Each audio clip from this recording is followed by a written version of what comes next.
Hello నమస్తే welcome back to channel Shri Balaji creations.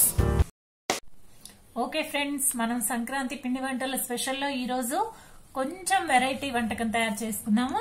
అదేంటంటే rose flowers, sweet rose flowers చేసుకున్నాము. దానికి కావాల్సిన ఇంగ్రీడియంట్స్, ఫస్ట్ నేను 1 కప్ మైదా తీసుకున్నానండి. 1 కప్ మనం మైదా వేసుకున్నాం కదా, దానికి ఈక్వల్ గా రైస్ ఫ్లోర్ వేసుకున్నాము, బియ్య పిండి. ఈ 2 కప్స్ కి సరిపడా నేను 1/2 కప్ షుగర్ తీసుకొని పౌడర్ చేసుకున్నాను. షుగర్ పౌడర్ 1 కప్ వచ్చింది, దీనికి సరిపడా వేసుకున్నాను నేను. అండ్ కొంచెము సాల్ట్ యాడ్ చేసుకున్నాము, ఎందుకంటే స్వీట్స్ లో కొంచెం సాల్ట్ యాడ్ చేసుకుంటే స్వీట్నెస్ పెరుగుతుందని కొంచెం సాల్ట్ యాడ్ చేశాను నేను. నెక్స్ట్ ఇదంతా చక్కగా కలిపేసుకోవాలి మనం ఇలాగా. ఇదంతా కలిసిపోయింది కదా, ఇప్పుడు మనం కొంచెం కొంచెం వాటర్ యాడ్ చేసుకొని బ్యాటర్ రెడీ చేసుకున్నాము. గడ్డలు కట్టకుండా కొంచెం కొంచెం వాటర్ పోసుకొని రెడీ చేసుకుందాం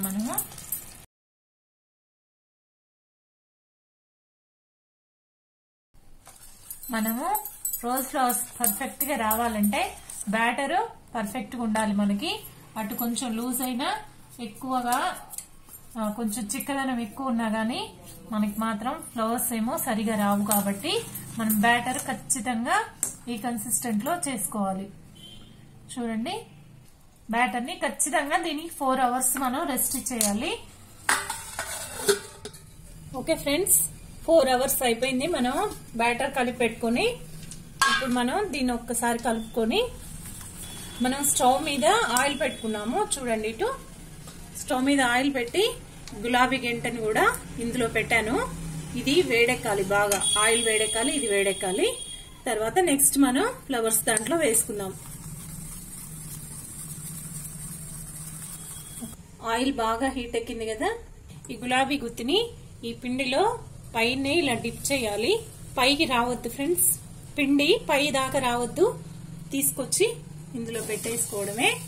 మనకి 2 గంటలు అయితే చాలా ఈజీగా ఉంటది పని, అందుకని దీన్ని కూడా కాసేపు ఆయిల్లో ఉంచేద్దాము.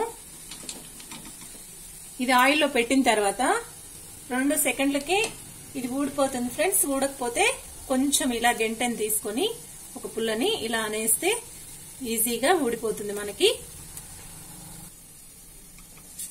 ఇలా అంటే ఊరికినే ఊడిపోతుంది. అంతలోపల మనం ఇది వేడైంది కదా, దీంతోటి మళ్ళీ వేద్దాం ఒకటి.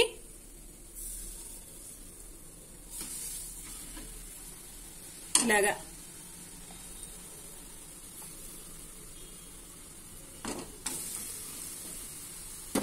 అన్ని ఇలాగే వేసుకోవాలి.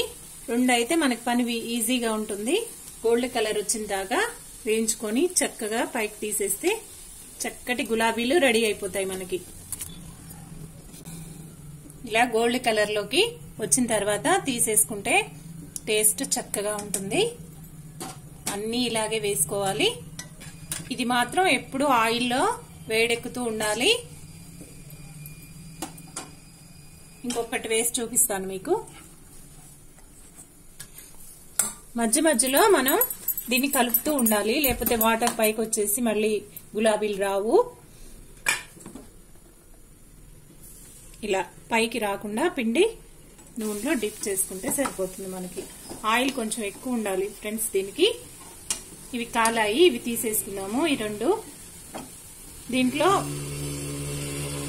ఎగ్స్ కూడా వేస్ట్ చేస్తారు, వీటిని మనం ఎగ్లెస్ చేసుకున్నాము ఈరోజు. అన్ని ఇలాగే వేసుకొని మనం తీసేసుకున్నాము. ఓకే ఫ్రెండ్స్, మన గులాబీలు చక్కగా కుదిరాయి కదా, నీట్ గా వచ్చాయండి. చాలా క్రిస్పీగా ఉన్నాయి, టేస్టీగా ఉన్నాయి. ఇవి చేసుకోవాలంటే ఫస్ట్ 2-3 టిప్స్ మాత్రం జాగ్రత్తగా పాటిస్తే చక్కగా వస్తాయి. అవేంటంటే rice flour 1 cup compulsory 1 cup మైదాకి కలుపుకోవాలి. నెక్స్ట్ వచ్చేసి 4 అవర్స్ మాత్రం పిండి ఖచ్చితంగా దానికి రెస్ట్ ఇచ్చేయాలి. బ్యాటర్ కలిపిన తర్వాత బ్యాటర్ కూడా మనకి పల్చగా ఉండకూడదు, చిక్కగా ఉండకూడదండి. అలా బ్యాటర్ మాత్రం కన్సిస్టెంట్ చక్కగా కలుపుకున్నట్లయితే మనకి ఇవి బాగొస్తాయి. నెక్స్ట్ వచ్చేసి పూల గుత్తి ఉంటుంది కదండి, అది ఆయిల్లో డిప్ చేస్తూ ఆయిల్లో కొంచెం సేపు కాగుతూ ఉంటేనే ఈ ఫ్లవర్ ని వదిలేస్తుంది. అది గింజి వంచిన తర్వాత ఆ గెంటల్ని గింజిలో పెట్టేస్తే ఒక 2-3 అవర్స్ మనకి ఇవి డిప్ చేసినప్పుడు తొందరగా ఆయిల్లో వదిలేస్తాయి. మీరు కూడా ఇలాగే జాగ్రత్తగా చేసుకొని ఎంజాయ్ చేయండి ఫ్రెండ్స్. చూడండి చాలా క్రిస్పీగా ఉన్నాయి, చాలా టేస్ట్ కూడా ఉన్నాయండి.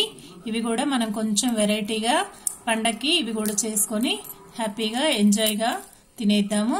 ఓకే ఫ్రెండ్స్, ఈ వీడియో మీకు నచ్చినట్లయితే లైక్ చేయండి, షేర్ చేయండి, సబ్స్క్రైబ్ చేయండి ఫ్రెండ్స్. బెల్ ఐకాన్ నొక్కండి, నేను చేసే ప్రతి వీడియో మీకు చేరువవుతుంది. Thank you for watching. Bye.